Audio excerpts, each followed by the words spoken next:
Now this year, Beijing is hosting the meeting of BRICS emerging economies. The five nations, Brazil, Russia, India, China and South Africa, they account for more than 40% of the global population and nearly a quarter of the world's GDP. On the eve of the virtual summit, leaders from BRICS nations addressed a business forum. The summit comes amid a raging war in Eastern Europe. In a speech ahead of a virtual summit with other BRICS leaders, Chinese President Xi Jinping warned against expanding military ties. Xi told the BRICS Business Forum that the Ukraine crisis is a wake-up call. He warned against expanding military alliances and seeking one's own security at the expense of other countries' security. Xi also took a swipe at United States and European Union sanctions on Russia, saying that sanctions are a boomerang and a double-edged sword. Amid unprecedented Western sanctions imposed over Ukraine, Russian President Vladimir Putin called for strengthening of ties with the influential club of BRICS emerging economies. After the Kremlin sent its troops into Ukraine, the West imposed sweeping sanctions on Russia, including restrictions on imports of its oil.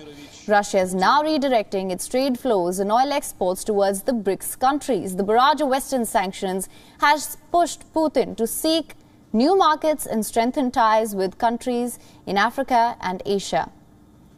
Putin said that the discussions were ongoing. The opening of Indian chain stores in Russia and also on increasing the share of Chinese automobiles in the Russian market.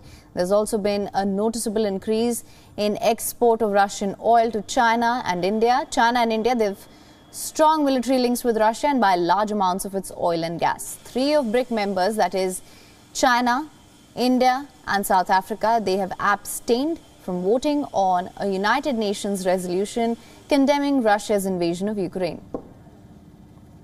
Важно, что, несмотря на все проблемы и трудности, деловые круги БРИКС последовательно расширяют взаимовыгодные связи в торговой, финансовой и инвестиционной сферах.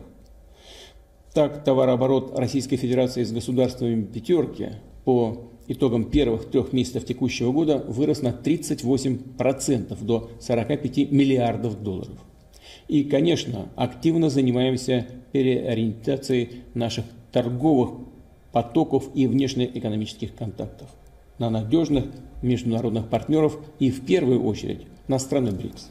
Meanwhile, Indian Prime Minister Narendra Modi emphasized the importance of BRICS nations in a post-pandemic world. The Indian representative also emphasized on the significance of the BRICS group, saying the group of emerging economies can evolve as an engine of global growth.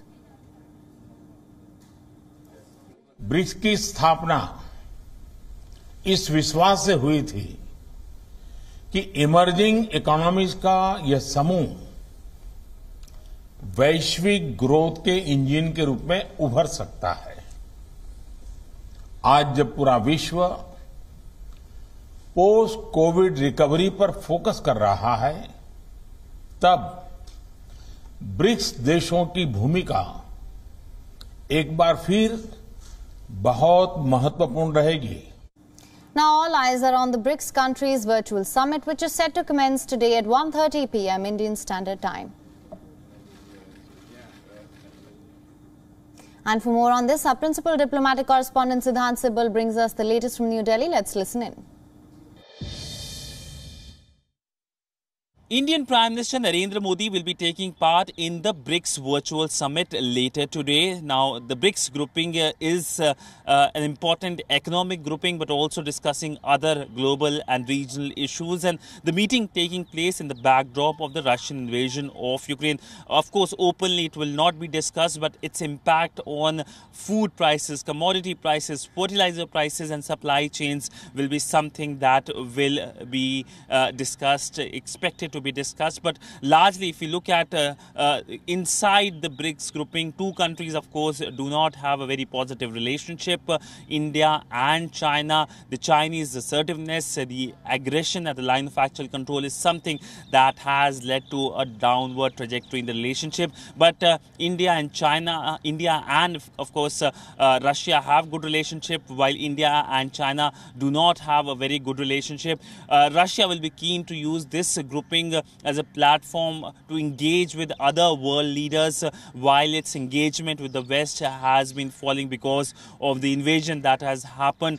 We saw at the BRICS Business Forum how the Russian President Vladimir Putin talked about opening up of Indian retail chains in Russia, talks going on for that, and of course talking about how India and China have emerged as a major importer of Russian crude oil. So a lot of things expected to happen, and of course the joint statement will be keenly awaited. With video journalist Chandrasekhar, Siddhant Sibbal for WION in New Delhi. WION is now available in your country. Download the app now. Get all the news on the move.